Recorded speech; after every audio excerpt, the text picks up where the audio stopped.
Halo guys, kembali lagi nih dengan admin. Dan hari ini kita bakal bahas sesuatu yang benar-benar menggetarkan industri otomotif nasional. Karena pertama kalinya nih dalam sejarah, pemerintah Indonesia melalui arahan langsung Presiden Prabowo sedang menyiapkan gebrakan besar untuk menghadirkan mobil nasional. Harganya pun harus masuk akal buat rakyat Indonesia. Dan mobil nasional ini wajib mobil listrik. Kenapa nih? Indonesia wajib punya mobil nasional dan juga wajib mobil listrik. Berapa nih kira-kira harganya? Penasaran? Yuk, tambah banyak basa-basi, kita cari tahu bareng-bareng.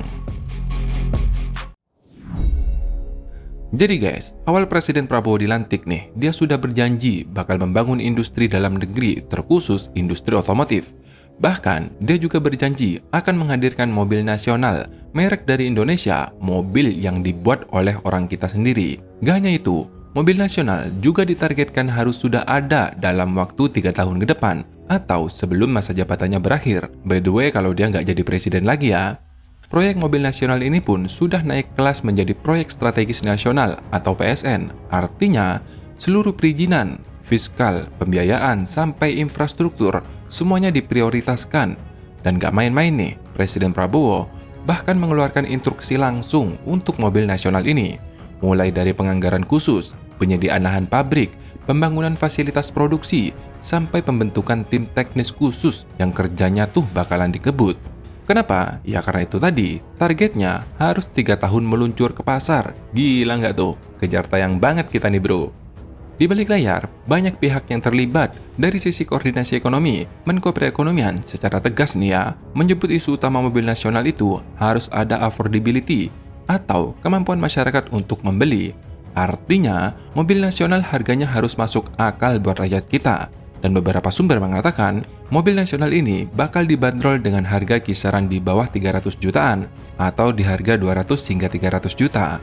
Untuk mobil nasional, dan kami sudah cek di lapangan di Gaikindo, memang sekarang market terbesar pangsanya adalah mobil-mobil yang di bawah harga 300 juta. Sehingga ini yang didorong juga oleh pemerintah. Sedangkan dari Kemenprin atau Kementerian Perindustrian juga sudah angkat tangan dan mengatakan bahwa industri di Indonesia sudah siap. Bahkan ya, mereka menyebut sudah ada 2 calon merek mobil nasional, yaitu mobil i2C yang model Clay-nya muncul diam-diam di Gias 2025 kemarin. Yang bikin makin panas nih, ternyata perusahaan raksasa dari Korea Selatan, Hyundai, juga masuk ke gelanggang. Mereka bahkan secara resmi loh telah mengajukan proposal untuk terlibat dalam proyek mobil nasional Indonesia dengan opsi model berupa mobil listrik 7 penumpang seperti Stargazer EV atau Karten X. Di saat yang sama, Presiden Prabowo juga menyebutkan nih bahwa Jeep buatan Indonesia sudah jadi, yaitu Pandu EV, mobil taktis militer buatan PT Pindad. Ini kurang lebih hampir mirip lah dengan MV Garuda Limousine, tapi versi elektriknya bro. Makna Pandu EV diberikan oleh Presiden Prabowo di mana dalam tokoh pewayangan kita melambangkan pionir, perintis, dan panutan, mencerminkan harapan menjadi pelopor kendaraan listrik nasional dan kemandirian teknologi pertahanan Indonesia. Jadi, sebenarnya calon mobil nasional kita itu ada 2. Yang pertama ada i2C atau Indigenous Indonesian Car, yang konsep 1:1 sudah dikenalkan pada Gias 2025 kemarin. Desainnya futuristik dengan sentuhan lokal seperti Garuda dan batik. Ini bukan hasil rebag atau rebranding dari merek lain, tetapi asli buatan kita sendiri bro. Dan ditargetkan nih, diproduksi massal pada akhir 2027 atau awal 2028. Mobil ini digarap oleh swasta, khususnya oleh PT Teknologi Militer Indonesia atau PT TMI. Yang perlu diingat, PT TMI hanya mengembangkan i2C, mengenai produksinya nanti tetap dilakukan oleh PT Pindad. Dan yang paling seru nih, saat ini Pindad telah menyiapkan lahan industri di Subang dan menargetkan kapasitas produksi 500.000 unit per tahun, dimulai dengan 100.000 unit per tahun pada 2028 sebagai tahap awal fase produksi. Nah, mobil yang kedua yaitu ada Pandu EV, mobil listrik taktis 4x4 berbasis platform MV3 atau Maung. Mobil listrik yang ditenagai motor elektrik ganda depan belakang dengan jarak tempuh hingga 400 km ditargetkan produksi massal dimulai akhir tahun 2025 ini dan paling lambat awal tahun depan. Karena rencananya EV Pandu digunakan sebagai kendaraan kementerian di kabinet pemerintahan sekarang, atau dengan kata lain ya, menggunakan fasilitas produksi milik Pindad saat ini. Lantas, kenapa Indonesia ngotot nih main di segmen 200 hingga 300 jutaan? Jawabannya simpel, karena inilah pasar terbesar Indonesia. segmentasi yang mencakup keluarga muda, pekerja urban, milenial, dan armada perusahaan. Sekitar 75% pasar mobil di Indonesia ada di segmen ini dan menjadikan segmen yang paling gemuk, paling sensitif harga, dan paling menentukan arah masa depan industri otomotif kita. Masuk ke segmen ini berarti langsung dapat volume besar bro, skala ekonominya tercapai, dan harganya pun bisa ditekan. Pokoknya, kalau mobil nasional gak masuk ke segmen ini, ya wassalam lah, gak bakalan laku.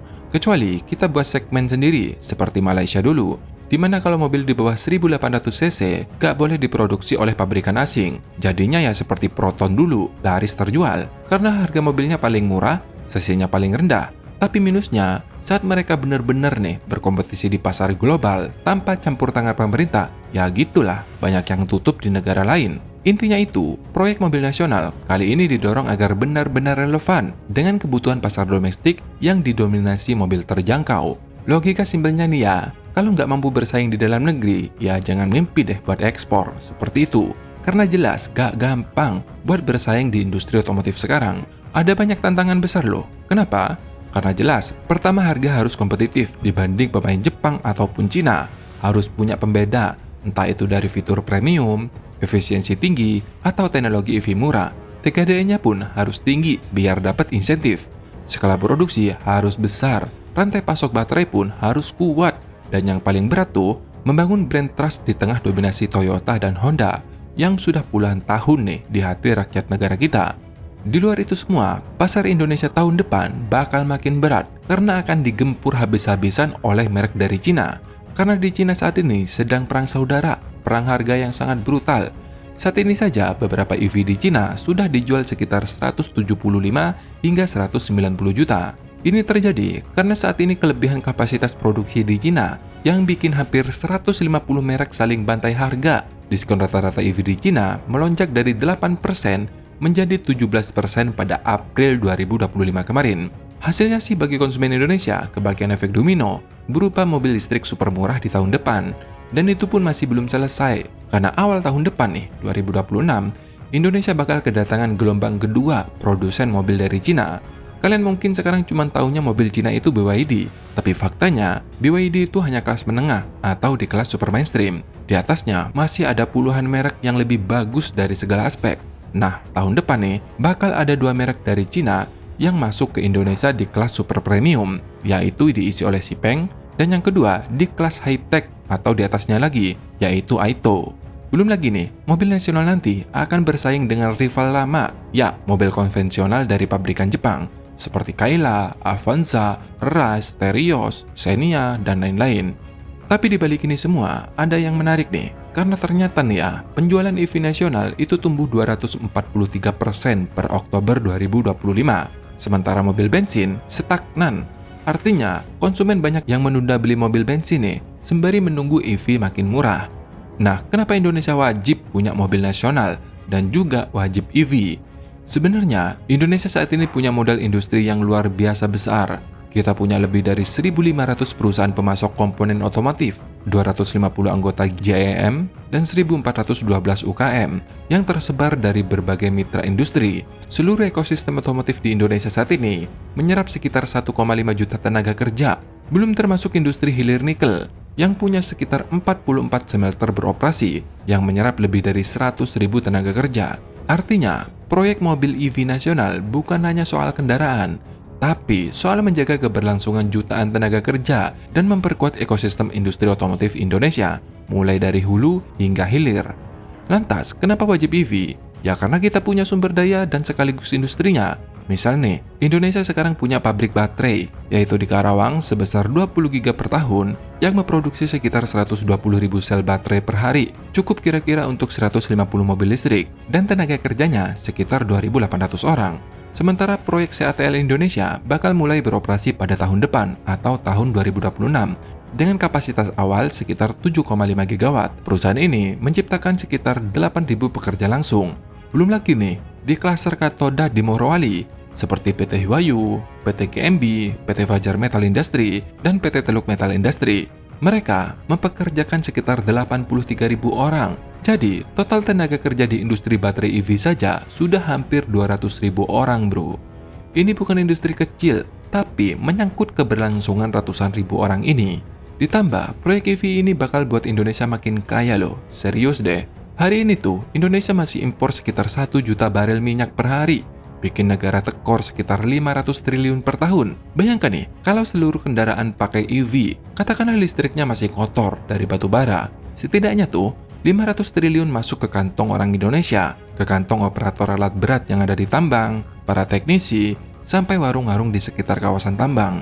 Bayangkan, 200 triliun saja udah bikin likuiditas perbankan se-Indonesia itu melonjak, kredit bisa tumbuh, terutama di sektor UMKM, bikin ekonomi Indonesia mocer. Gak percaya? Lihat tuh, IHSG mau ke 9.000 loh. Artinya, investor asing tuh ngelihat ekonomi Indonesia itu membaik. Ingat, itu semua cuma 200 triliun. Apalagi 500 triliun setiap tahun berputar di dalam negeri. Intinya, proyek EV ini bukan hanya sekedar mobil, bukan.